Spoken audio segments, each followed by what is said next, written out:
기도 이런 내용을 우리가 지금 말씀을 보았습니다. 저도 그렇고 여러분도 그렇고 구약 성경을 많이 보셨죠.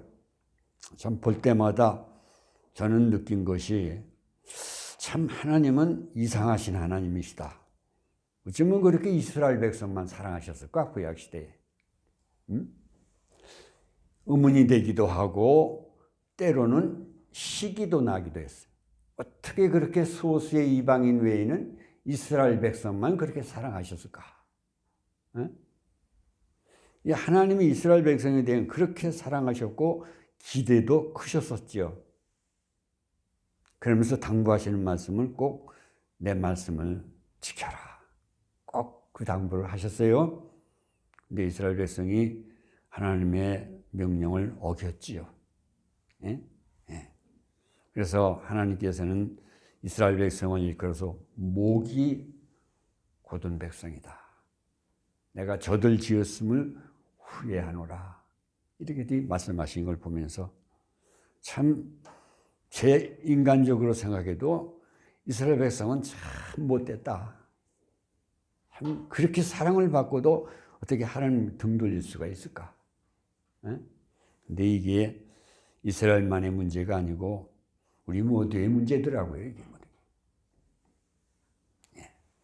그래서 하나님은 이스라엘 백성을 그렇게 사랑하신 걸 후회하셨다는 말씀을 우리가 알고 있습니다. 참 이스라엘 백성이 하나님에게 축복받은 거 한 가지는, 첫째는 지금 방금 말씀드렸던 것이 이스라엘 백성을 너무나도 사랑하셨어요.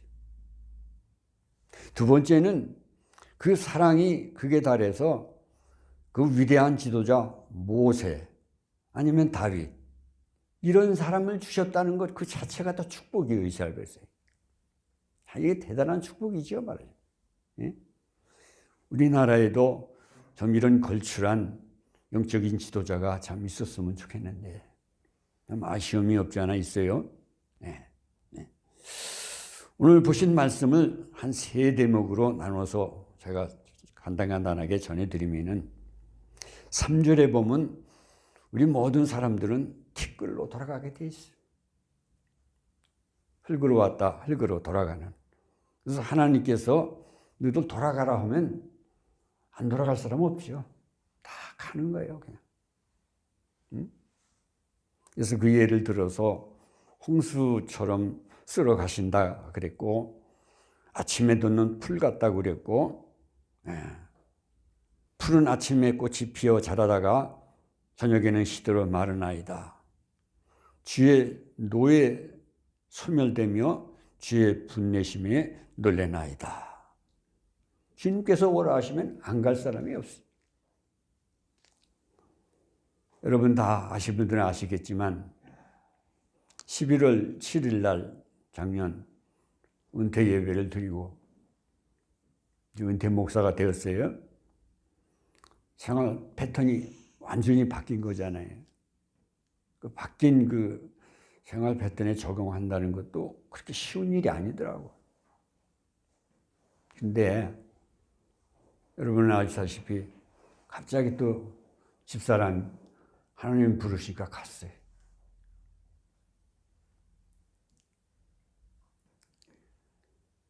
작년 12월 21일 저녁 잘 먹었습니다, 집사람. 그리고 건강한 목소리로 주위 사람들에게 전화도 몇 군데 하더라고. 그래서 저녁도 잘 먹었고 잠도 잘 자겠지 했는데 새벽 1시 반인가 2시 정도 됐는데 전화가 갑자기 울려요. 제가 옆방에서 잤거든요. 그러는 거예요. 쫓아갔더니 사시나무 떨듯이 막 떠는 거예요. 막. 온몸이 그냥 식은 땀으로 목욕을 했어. 막. 이거 큰일 났다 싶어가지고 준비되어 있는 혈압기를 재봤지요. 저혈압으로 떨어져가지고 그렇게 사시나무에서 떨면서 식은 땀을 흘리고 그 저혈압도 참 무섭더라고요. 그래서 그 밤에 그냥 119를 급하게 불러가지고 질병원에 갔지요. 가서 문 앞에서 혈압, 체온을 재는데 체온이 너무나 높아서 안 들여보내주는 거예요. 다행히 이 수액을 놔주더라고, 혈관에다. 그 혈압이 조금 올라갔어요. 정상 가까이 됐어요. 여기저기 전화를 해보는데 전부 다 코로나로 인해서 꽉 차가지고 받아주는 데가 없는 거예요. 그래서 혈압도 조금 안정됐겠다. 차 안에서 이렇게 추위에 떠는 것보다 그냥 집으로 가게 해달라고 그래가지고 다시 집으로 왔어요. 침대에 누워서 곤히 자더라고. 괜찮겠지 했는데 딸내미가 들어와서 딱 보더니 아빠, 이게 자는 게 아니고 혼수 상태다 그러는 거예요. 제가 그걸 몰랐어요. 그냥 자는 줄 알았어, 편하게. 근데 정말 그게 혼수 상태예요.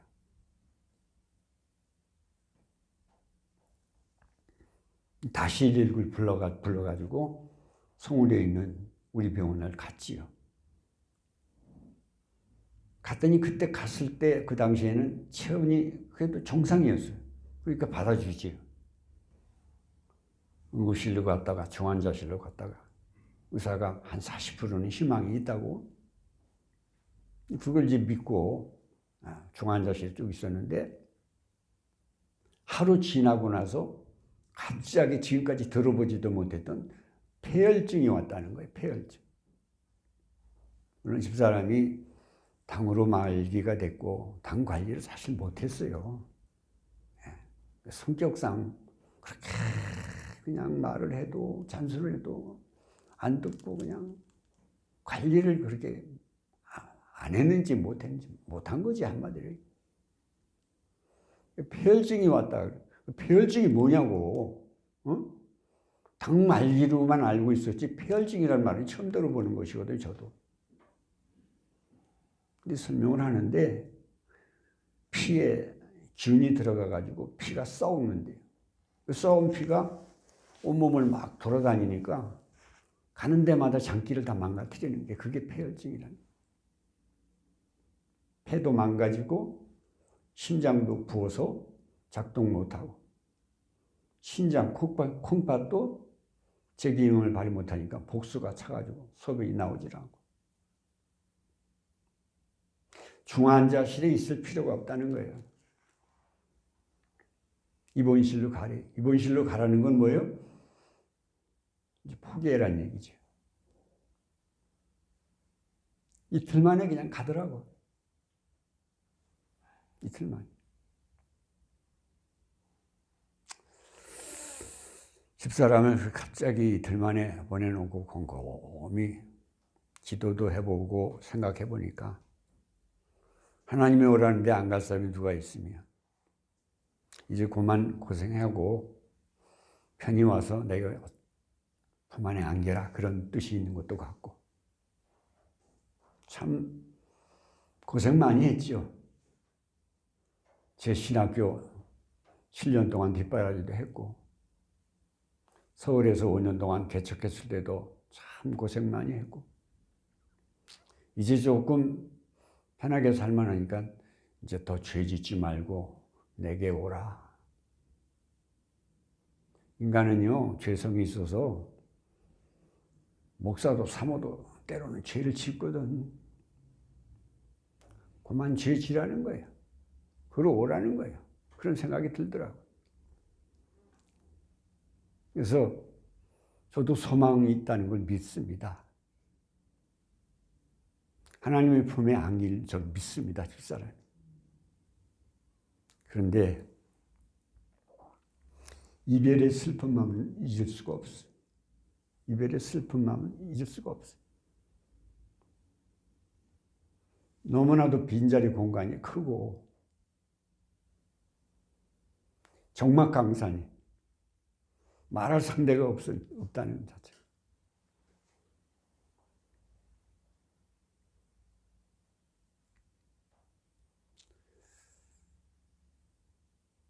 그래서 참 힘이 좀 제가 듭니다. 힘이 좀 들어요. 그래서 오늘 말씀과 같이 하나님께서 홍수처럼 쓸어가시는데 안 갈 사람이 누가 있겠어요? 간 거예요, 말하자.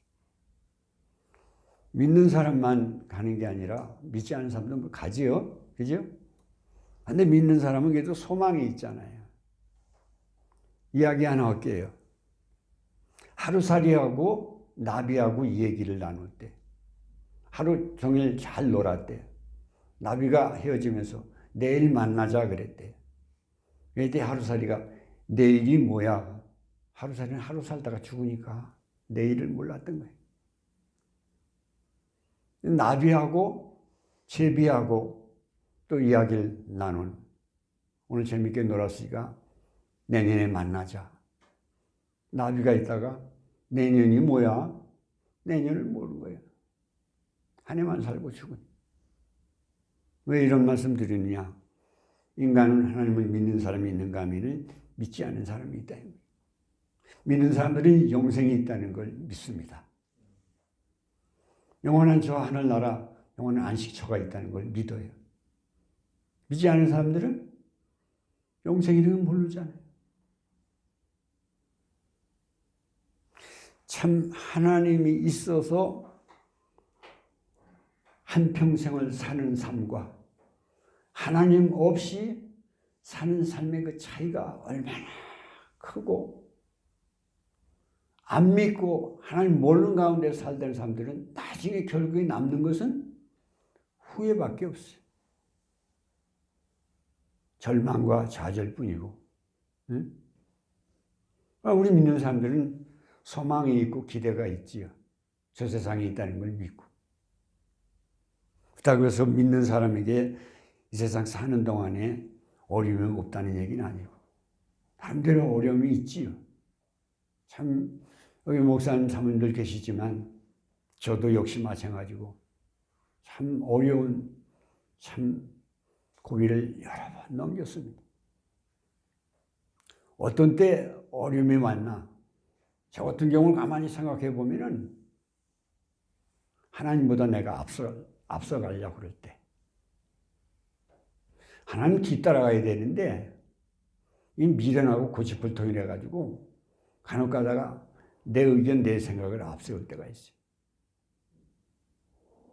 그럴 때마다 저는 하나님 앞에 얻어맞았어요. 그래서 참 하나님께서 이스라엘 백성을 그렇게 사랑하시면서 꼭 당부하는 말씀이 내 말씀 안에 거하라. 내 말씀을 지켜라는 그 말씀의 뜻, 의미를 지금도 그 말씀은 유효한 것이죠. 그죠? 지금도 그래, 지금. 다윗을 왕위에 올리시고 하나님께서 당부한 말씀도 내 말씀 안에 거하라. 솔로몬이 성전을 참 정성을 다해서 지었습니다.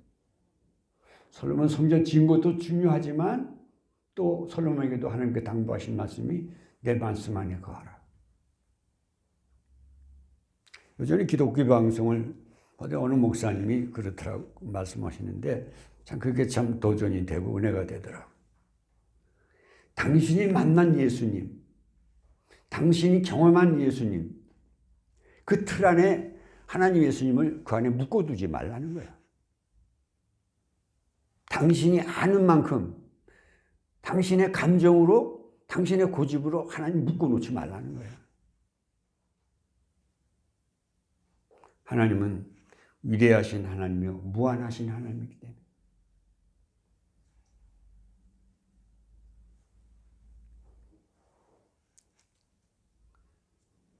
사람이 참 죄성이 있고요, 고집이 있고요, 그 다음에 자기가 하나님을 본 만큼, 하나님을 체험한 만큼 그 하나님만 믿는 거야, 인간이.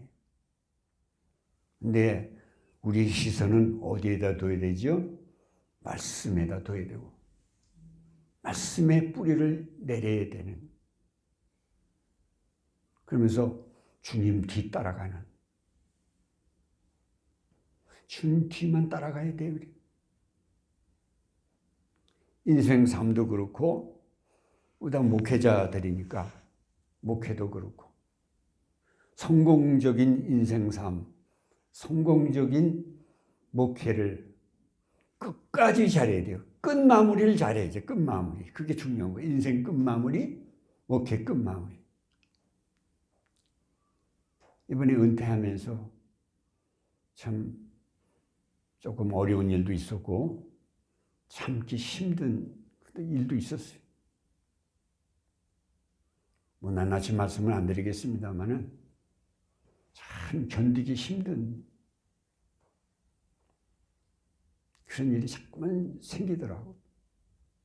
굉장히 괴롭고 힘들더라고. 이 은퇴가 그냥 인기인수하면 끝나는 것, 근데 그게 아니더라고. 보니까. 해결할 문제도 많고, 또 정말 마음 상하고, 마음 아프고, 괴롭고 힘든 일도, 자꾸만 그게 오더라고, 그런 것들이. 그런 일이 생기더라고요.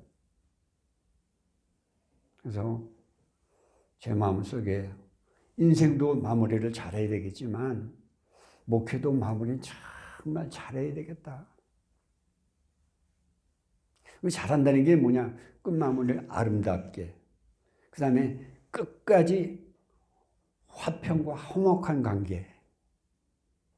후임 목사님과 나와의 관계가 끝까지 화목하고 좋고 아름답게 끝맺음을 지어야 되겠다.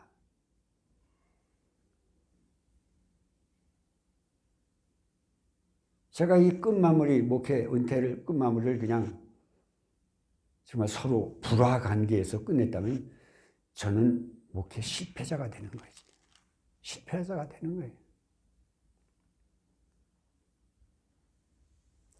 인생 삶이나 목회 삶이 가치가 언제 나타나냐?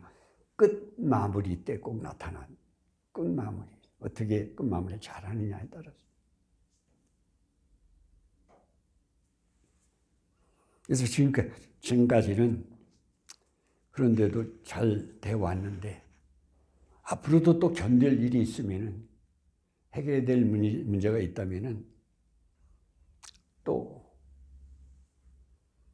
양보할 거 양보하고 해결할 건 해결해서 끝까지 마무리를 아름답게 하고자 하는 그런 각오와 결심을 가져.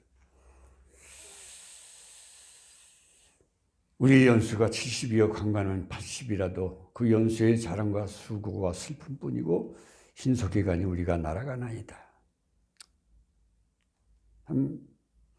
모든 사모님들이 이름도 없이 빛도 없이 참 정말 수고와 슬픔 속에 목사님 보필하고 목사님은 사명이라도 받았지요. 그러나 대부분의 사모님은 사명 받은 물도 있겠지만 그냥 사모이기 때문에 무조건 복종이고 순종해야 되는 오히려 사모님들이 더 힘들 것 같아요. 우리 집사람도 참 희생의 삶을 우리가 살다 갔어요. 때로는 투정도 부리고 때로는 또 다투기도 하고, 응? 그런데 그때가 좋았던 것 같아요. 지금 뭐 말할 상대도 없고 말 대꾸 주고받을 사람이 없잖아요. 이제 목회도 끝났으니까 여보, 나하고 같이 한번 여행 좀 떠나자. 내가 꼭 시켜줄게.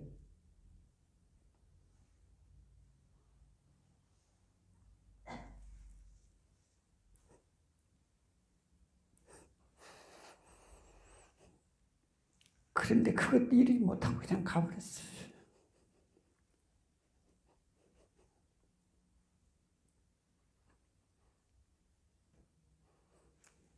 뒤돌아보건데 잘못한 것만 자꾸만 생각이 나니까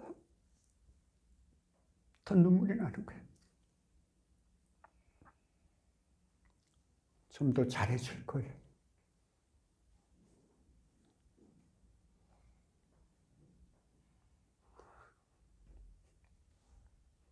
내가 너무나 고생을 시킨 것 같고 정말 희생적인 삶을 살았거든요.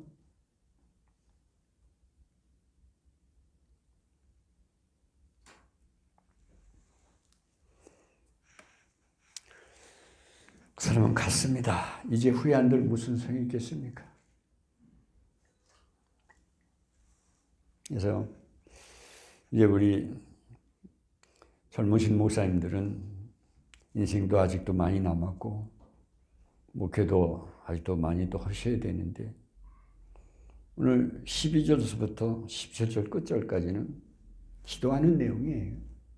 하나님, 꼭 이 인간은 고집이라는 게 있어가지고 무지함이 있어가지고 하나님 뜻을 잠깐 떠나려고 그래요. 그런 근성이 있어요. 하나님보다 앞서가려고 그러고 꼭 그르침을 그르치게 하는 모든 일, 그런 일이 경우가 많죠. 예. 그래서 하나님 나에게 지혜로운 마음을 주시옵소서. 첫째 기도가 지금 모세가 하는 기도가 지혜로운 마음을 달라고. 두 번째는 수고와 슬픔뿐인 인생이고 목회이지만은 하나님 그 속에서 기쁨을 찾게 도와주시옵소서. 기쁨으로 보람으로 그 일 감당케 하옵소서. 기쁨으로 보람으로 그 일을 끝까지 감당하는 것은 말씀 안에서 목회하면 되는 거예요. 말씀보다 앞서가면 안 돼. 꼭 닫혀. 여러 번 맞은 자가 바로 저거든요. 참 많이 맞았습니다. 제가. 아시는 목사님들은 아시지만 참 여러 번 맞았어요. 그런데도 정신을 못 차리더라고.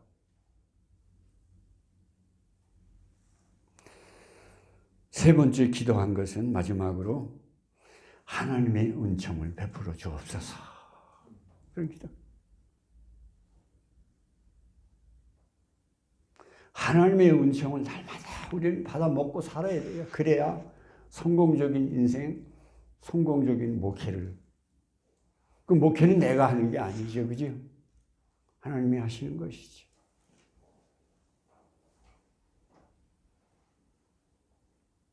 저는 일선에서는 물러났습니다만 이제 남은 인생 참 아시겠지만은 수혜를 통해서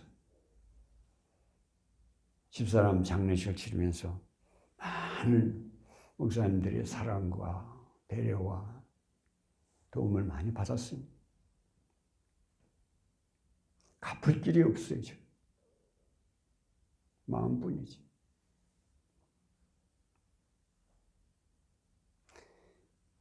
교회 수리를 나의 교회 일같이 헌신적으로 도와주신 목사님들 계시고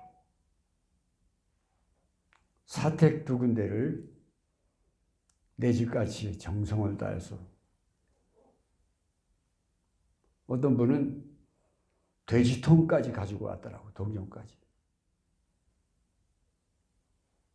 어떤 분은 은퇴 목사님인데 또 우연히 또 그때 종시더라고.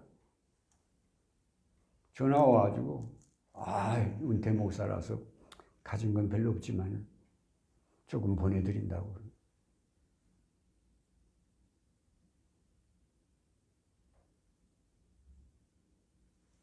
참 많은 도움을 받았습니다. 그래서 이제 교회도 회복됐고 사택도 이제 회복이 되었는데 갚을 길이 없어요. 갚을 길.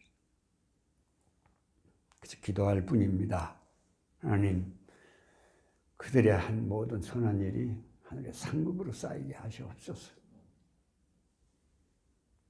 상급으로 쌓이게 해달라.